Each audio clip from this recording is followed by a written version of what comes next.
If you are watching this and you are a freelancer, likely you're doing all the work yourself. Maybe you're feeling a little bit overwhelmed and burnt out. You have a limited capacity because there's literally only so many hours in the day that you can handle work. And you're looking to potentially hire a team and start to learn to delegate and get stuff off of your plate so that you can add more business to your plate. So in this video, what I really want to do is I want to break down 5 things that you'll need to know if you are wanting to make that transition from being a freelancer to an agency owner. And for those who don't know me, my name is Austin Schneider, founder of Agency U, where we help agency owners get out of that agency grind and go from being an operator working in their business and scale to $50,000 to $100,000 per month by going from an operator to an orchestrator working on their business. And if you haven't already, please be sure to give this video a thumbs up if you are in the creative space or if you're an agency owner. Put a lot of time and effort into making these videos, and by you showing appreciation makes me want to continue to do this. So really the first thing when transitioning from being a freelancer to an agency owner is you need to get in the mindset of being an agency. Where most freelancers kind of go is they think, I need to get this client and that's going to pay for the bills for this month. I'm going to get this client and that's going to be income for myself. We need to look at resources. We need to look at money as how we can leverage that money that we're getting to buy back our time. So let's just say there's 40 hours in a working week and you're working 20 hours doing video editing. If you spent $1,000 or $2,000 per month on video editing and you got 20 hours back in your week, what could you do with those 20 hours to go get more business potentially? Or maybe you have enough income to support a lifestyle that you desire. Maybe you want to travel more. Maybe you want to spend less time working in your business and you want to spend more time with your hobbies. This is how you buy back your time so that you can actually build a business around you. Second thing is to view money as not being scarce, but being abundant. And literally your business is just a numbers game and a puzzle piece. Like I remember when I was first starting, I was like, oh my gosh, I need to make all this money. All this money is mine. This is for me. This is for me. This is for me. Until I started looking at money as a tool where I could go buy back my time, as a tool where I could go buy something to help me create more of the money. So pull the emotions out of the money and think about what it is that you want to do. And if growing an agency, if building a team is that, then you just need to look at money as a tool to buy back more time, a tool to create more income. The second thing is going to be you need to price to scale. What happens with agencies is, okay, I'm going to charge for my time. I'm going to charge what it costs me to do everything. And what happens is when they look to go hire, when they look to go build a team, they have no money to play with. They have no money to actually go hire people because they're stuck, they're capped. They don't have any margin. They don't have any profit, real profit to actually go delegate and hire to. So the key here is if you are freelancing right now and you're looking to make that transition, don't price for your time, price expecting to delegate it. Here's what I mean. Let's just say you're going to do a video shoot and it involves, some editing, whatever it could be. So what you need to do is you need to say, okay, it's going to take me 4 hours to shoot this video. So instead of being like, okay, I charge $100 an hour, what you need to do is you need to think about, okay, if I were to hire somebody to shoot this video for me, how much would it cost? So let's just say it's going to cost you $100 to hire somebody to do it.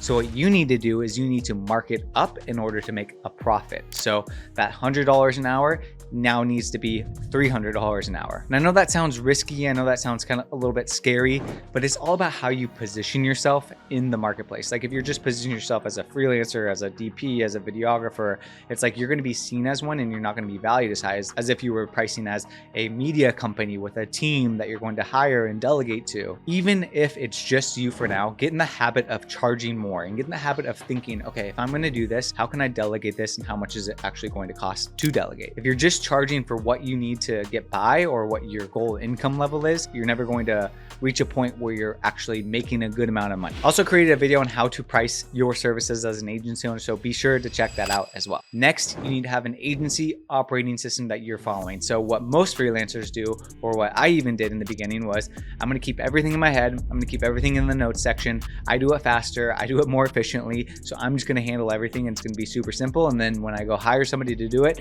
I'm just going to explain to them, I'm going to text them, I'm going to email them back and forth, and I'm going to expect them to get everything done perfectly. That is incorrect. Instead, what you need to be doing is you need to have a process for every single thing that you're doing. And that's why I always preach you need to have a good offer, you need to have a clear offer, you need to have something that's almost productized in some ways. So you can create a system around that. For example, what's the system for filming the videos? What are the shot list systems if you're hiring a videographer? What's the system for creating graphics? What's the system for editing? What's the editing workflow? Where's the inspiration? How can you feed into somebody so that they know exactly what they need to be doing so that they're set up for success. And I know this is super overwhelming and it is really overwhelming, but it's one of those things that are going to compound and grow over time. So what you can do is you can use a tool like Scribe, you can use a tool like Loom, you can create standard operating procedures for everything that you're doing that's redundant and repetitive. You can use those videos and use those standard operating procedures to then hire somebody to do it the way that you do it. You as a freelancer have a way,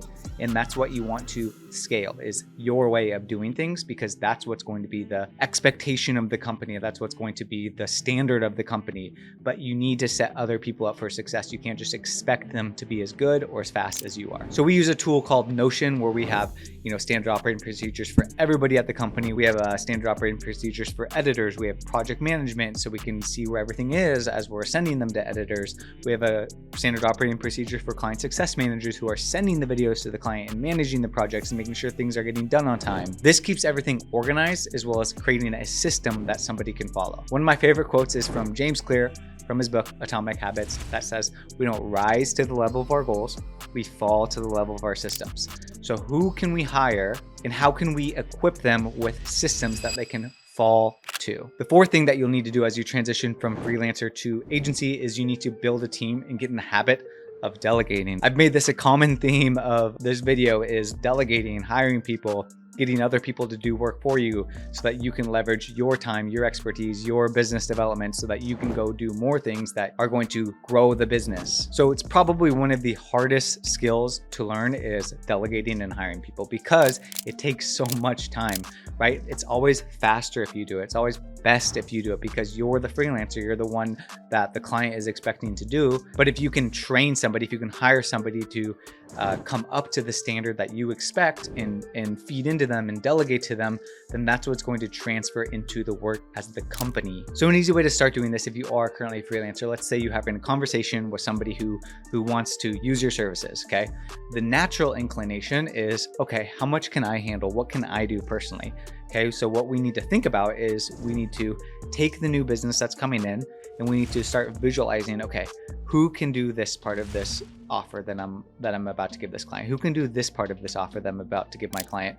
And then what you do is you go back to the pricing point and you price to delegate.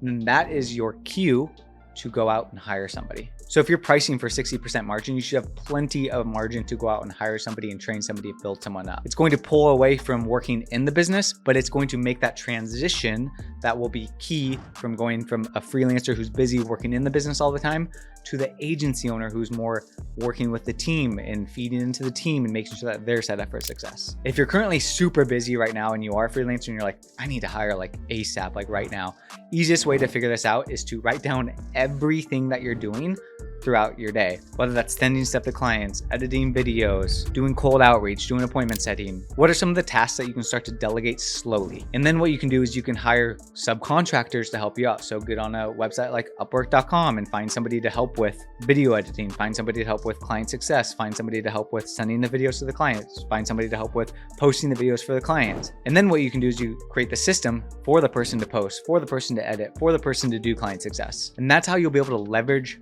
other people to free up your time to actually grow the business. You will not scale past that $10,000, $15,000, $20,000 per month mark unless you learn to delegate.